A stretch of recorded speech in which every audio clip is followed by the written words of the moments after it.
Hi guys! Welcome back to our channel. So, ayun nga guys, quick update lang regarding dun sa ating Quick and Win Part 2.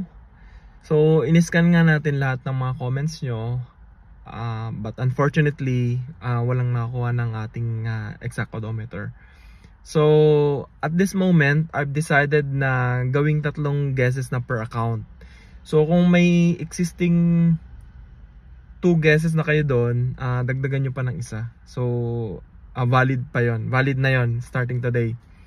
So gawin nyo ng 3. And additional hint, merong isang nag-comment na so close guys. I think bawasan nyo lang yung comment niya ng from range 1 to 5. Makukuha nyo na kung ano yung exact odometer natin. So ayun na yung pinaka-clue natin guys, kasi alam nyo naman si Ninong, gusto ni Ninong may nananalo eh. So ayun. Again, 3 guesses na per account.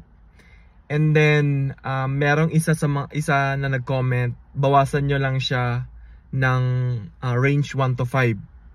Ayun na yung exact odometer natin. So ayun lang guys. Good luck. Sana makuha nyo. Especially top fun, para makuha nyo yung jackpot nating $100 cold cash.